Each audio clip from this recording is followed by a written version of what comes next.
Hi friends, welcome back to our channel. First of all అందరూ ఎలా ఉన్నారండి?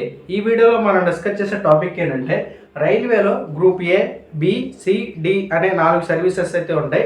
వీటిని ఎలా రిక్రూట్ చేసుకుంటారు, వీటిలోకి అసలు ఏ ఆర్గనైజేషన్స్ రిక్రూట్ చేసుకుంటాయి అనేది ఈ వీడియోలో కంప్లీట్ డీటెయిల్స్ అయితే చెప్తాను. వీడియోని అయితే ఎక్కడ స్కిప్ చేయకుండా చివరి వరకు చూసినట్లయితే మీకు యూజ్ఫుల్ ఇన్ఫర్మేషన్ అయితే లభించింది. సో అలాగే మొన్న ఇంకో విషయం ఏంటంటే సిబిఐలో ఎలా జాయిన్ అవ్వాలి అని చెప్పి ఒక క్లారిటీగా వీడియో అయితే చేశాను. ఓకే, దానికి చాలా మంచి రెస్పాన్స్ అయితే ఇచ్చారు, కొంచెం థ్యాంక్ యూ. ఓకే, ఇప్పుడు ముందుగా ఒకసారి బేసిక్గా రైల్వే గురించి మాట్లాడుకున్నట్టయితే రైల్వే అనేది మన ఇండియాలోనే అతిపెద్ద గవర్నమెంట్ ఆర్గనైజేషన్. సుమారు 14 లక్షల మంది ఇండియన్ రైల్వే అయితే వర్క్ చేస్తున్నారు. ఎక్కువ ఎంప్లాయ్మెంట్ జనరేట్ చేసే సంస్థ కూడా అనుకోవచ్చు రైల్వే అనేది. అలాగే సుమారు డైలీ 2 కోట్ల మంది ఇండియన్ రైల్వేలో అయితే ప్రయాణిస్తున్నారు ప్రయాణికులు. రైల్వేకి ఇంకా బేసిక్గా లాంగ్ హిస్టరీ అయితే ఉంది. 1853వ సంవత్సరంలో రైల్వే అనేది ఫస్ట్ ముంబై టు థానే వరకు రైలు నడవడం అయితే జరిగింది డల్హౌసీ గారు ఆధ్వర్యంలో. ఓకే, భారత రైల్వే ప్రతామహుడని డల్హౌసీ గారిని అయితే అంటారు. అసలు రైల్వే అనేది ఇండియాలో ముందు ప్యాసింజర్స్ కోసం కాదు, ఓన్లీ గూడ్స్ ట్రాన్స్పోర్టేషన్ కోసం, అంటే సరుకు ఒక చోట నుండి ఇంకో చోటకి ట్రాన్స్ఫర్ చేయడం కోసం మాత్రమే రైల్వే అనేది స్టార్ట్ చేశారు. ఆ తర్వాత ప్రయాణికులకి ఆ వెసులుబాటులో కూడా వచ్చింది. ఓకే, ముందుగా చూసుకున్నట్టయితే రైల్వేలో గ్రూప్ ఏ సర్వీసెస్ చూసుకున్నట్టయితే IRPS, IRTS, IRAS, RPF, ASC. Okay, ఇవన్నీ ఏంటంటే గ్రూప్ ఏ సర్వీసులు ఏవైతే ఉన్నాయో ఇవన్నీ కంప్లీట్గా గెజిటెడ్ ఆఫీసర్ జాబ్స్. అర్థమైందా? ముందుగా చూసుకున్నట్టయితే వీటికి ఫుల్ ఫామ్స్ కూడా చెప్తాను. ఐఆర్పిఎస్ అంటే Indian railway personnel service, IRTS అంటే Indian railway traffic service, IRAS అంటే Indian railway account service, RPF, ASC అంటే రైల్వే ప్రొటెక్షన్ ఫోర్స్, ఏఎస్సి అంటే అసిస్టెంట్ సెక్యూరిటీ కమిషనర్. అర్థమైందా? ఓకే, ముందుగా ఒకసారి చూసుకున్నట్టయితే ఇవి ఎలా రిక్రూట్ చేసుకుంటారంటే యూపీఎస్సి. అర్థమైందా? UPSC civil services notification release చేస్తుంది కదా, ఆ సివిల్ సర్వీసెస్ నోటిఫికేషన్లోనే ఈ పోస్టులు కూడా ఉంటాయి. ఓకే, ఇవి జనాలకి ఎక్కువగా తెలియకపోవడానికి కారణం ఏంటంటే యూపీఎస్సి సివిల్ సర్వీసెస్ నోటిఫికేషన్ అనేది కేవలం ఐఏఎస్, ఐపీఎస్ మాత్రమే అని జనాలు అనుకుంటారు. అలా కాదండి, మొత్తం 24+1 25 రకాల సర్వీసులు అయితే ఉన్నాయి. అర్థమైందా? ఎక్కువగా జనాలు అలాగే సోషల్ మీడియా కూడా ప్రభావం అయితే ఉంది. ఎక్కువగా ఐఏఎస్, ఐపీఎస్ వచ్చిన వాళ్ళని ఇంటర్వ్యూలు చేయడం వల్ల అవి ఎక్కువ హైప్ అవుతాయి.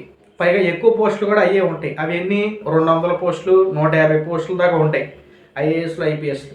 బట్ ఇవి అలా కాదు, ఓన్లీ సింగిల్ డిజిట్ లేదా డబల్ డిజిట్లో ఉంటాయి అంతే. అందుకని ఈ పోస్టుల గురించి ఎక్కువ తెలీదు. పైగా ఎవరైనా సివిల్ సర్వీసెస్ రాద్దాం అంటే ఏవో హోప్తో రాస్తారు, ఐఏఎస్ లేదా ఐపీఎస్ అన్న హోప్తోనే రాస్తారు. కాబట్టి సో సమాజానికి ఈ పోస్టుల గురించి పెద్దగా తెలియదు. అర్థమైందా? ఇవి కూడా ఒక రకమైన పోస్టులే. యూపీఎస్సీ ఎగ్జామ్ రాస్తారు కదా, దాని ద్వారానే రిక్రూట్ చేసుకుంటారు. మీకు ఇంకా ఇంట్రెస్ట్గా తెలుసుకోవాలనుకుంటే యూపీఎస్సీలో 25 రకాల పోస్టుల గురించి మనం క్లారిటీగా వీడియో కూడా చేయడం అయితే జరిగింది ప్రీవియస్లో. ఒకసారి అయితే డిస్క్రిప్షన్లో ఇస్తాను, చూడండి. ఓకే, ముందుగా ఒకసారి చూసుకున్నట్టయితే దీనికి సంబంధించి ఇవైతే ఫుల్ ఫామ్స్ అయితే అర్థమైనాయి కదా. ఇదేం కాదండి, ఆర్పిఎఫ్, ఏఎస్సీ ఉంది కదా, అసిస్టెంట్ సెక్యూరిటీ కమిషనర్. అసలు ఏంటి బ్రదరు అని చూసుకున్నట్టయితే అసిస్టెంట్ సెక్యూరిటీ కమిషనర్ అంటే నథింగ్ బట్ మన స్టేట్లో టీఎస్పీఎస్సీ కానీ, ఏపీపీఎస్సీ కానీ రాసి గ్రూప్ 1 రాస్తాం కదా, రాసి డిఎస్పీగా రిక్రూట్ అయితే ఎలా ఉంటుందో సేమ్ అంతే అలాగే ఉంటుంది. బట్ ఏంటంటే ఇక్కడ యూపీఎస్సీ కేంద్ర ప్రభుత్వం ఉద్యోగం కాబట్టి ఇక్కడ యూనియన్ పబ్లిక్ సర్వీస్ కమిషన్ అయితే ఎగ్జామ్ అయితే కండక్ట్ చేస్తుంది వీటిలో కలిపి, అంతే. అంతకు మించి అయితే డిఫరెన్స్ ఏమి ఉండదు. ఓకే, ఇక నెక్స్ట్ గ్రూప్ బి సర్వీసెస్ గురించి మాట్లాడుకున్నట్టయితే గ్రూప్ బి సర్వీసుల్లో చాలా తక్కువ సర్వీసులు ఉన్నాయి ఏంటి అనుకోవద్దు, ఎక్కువ పోస్టులే ఉంటాయి. చాలా రకరకాల పోస్టులు అయితే ఉంటాయి. వాటిని ఏంటంటే డైరెక్ట్గా ఫిల్ చేయరు. ఈ గ్రూప్ బి సర్వీస్ ఏదైతే ఉందో ఈ గ్రూప్ సి వాళ్ళకి లిమిటెడ్ డిపార్ట్మెంట్లో కాంపిటేటివ్ ఎగ్జామినేషన్ ఎల్డీసీఈ పెట్టి అంటే ఎగ్జామ్ పెట్టి వాళ్ళని పై పొజిషన్కి తీసుకుంటారు, లేదంటే ప్రమోషన్ ద్వారా ఇస్తారు. అందుకనే గ్రూప్ బి సర్వీసులు అనేవి చాలా తక్కువ ఉంటాయి.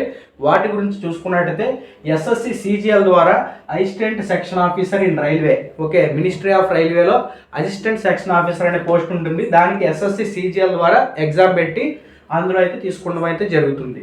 అలాగే ఆర్పిఎఫ్ సబ్ ఇన్స్పెక్టర్ ఏదైతే ఉందో అది కూడా గ్రూప్ బినే. అర్థమైందా? గ్రూప్ ఏ మాత్రమే గెజిటెడ్, గ్రూప్ బిలో నాన్ గెజిటెడే. ఇదోడైతే గుర్తుపెట్టుకోండి. ఇది ఏంటంటే RPF railway protection force recruitment board అయితే మనకి ఫిల్ చేసుకుంటుంది. మీకు ఐడియా ఉంటుంది కదా ఆర్పిఎఫ్. ఓకే, అలాగే ఇంకా నెక్స్ట్ సర్వీస్ వచ్చేసి గ్రూప్ సి.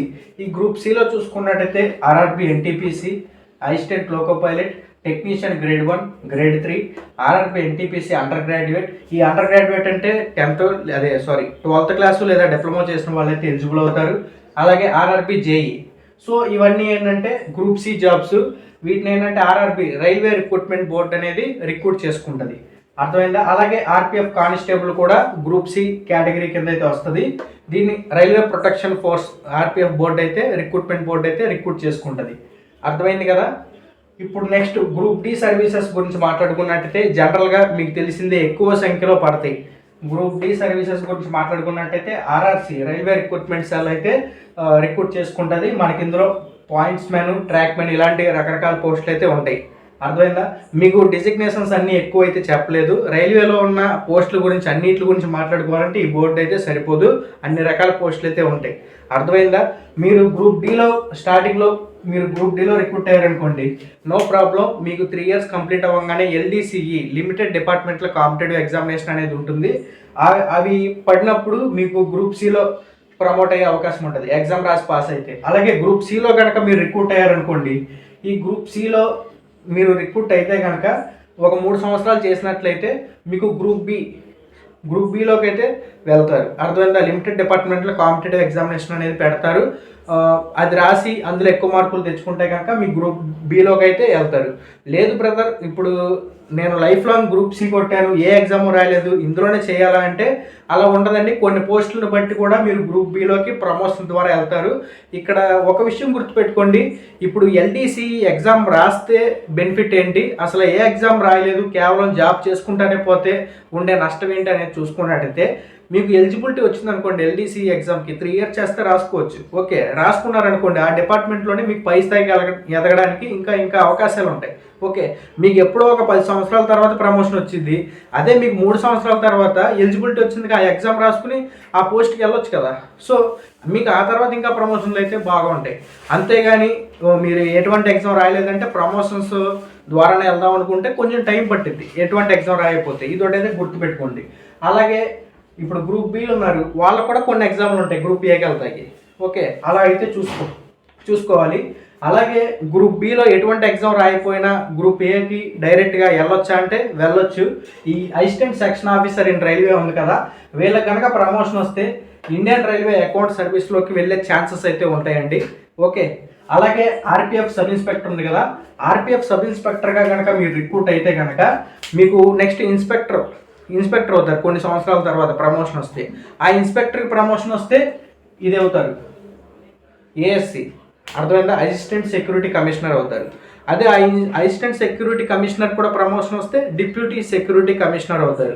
సో ఇలాగా మీకు రైల్వేలో వర్క్ అయితే జరుగుతుంది. మొత్తం ప్రమోషన్లు, రిక్రూట్ చేసుకునే విధానం అంతా. అర్థమైందా? గ్రూప్ ఏ సర్వీసులు చూసుకున్నట్టయితే యూపీఎస్సీ బోర్డు అయితే రిక్రూట్ చేసుకుంటుంది. అదే గ్రూప్ బి సర్వీసెస్ వచ్చేసి ఎస్ఎస్సి బోర్డు ద్వారా అవుతారు. అలాగే ఆర్పిఎఫ్లో సబ్ ఇన్స్పెక్టర్ ఉంది, అది గ్రూప్ బి కిందకి అయితే వస్తుంది. అలాగే గ్రూప్ సి సర్వీసెస్ వచ్చేసి చూసుకున్నట్టయితే ఆర్ఆర్బి రైల్వే రిక్రూట్మెంట్ బోర్డు అయితే చేసుకుంటుంది.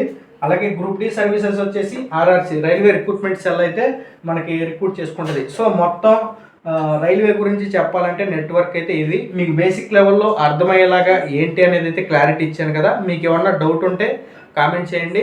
మరి నెక్స్ట్ ఇంకో వీడియోతో కలుద్దాం. మేబీ ఆర్మీ గురించి చెప్పొచ్చు, లేదా డిఫెన్స్, ఇంకా రకరకాల రంగాల గురించి ఏమన్నా చెప్పాలంటే చెప్పొచ్చు. మొన్న సిబిఐ గురించి చెప్పాను, నెక్స్ట్ ఎన్ఐఏ గురించి, అందులో ఎలా రిక్రూట్ అవ్వాలి ఏంటి అనేది చెప్తాను. ఓకే, సో మొత్తానికి ఇన్ఫర్మేషన్ అయితే ఇది. కుదిరినప్పుడు అయితే ఇలాంటి వీడియోస్ అయితే చేస్తుంటా.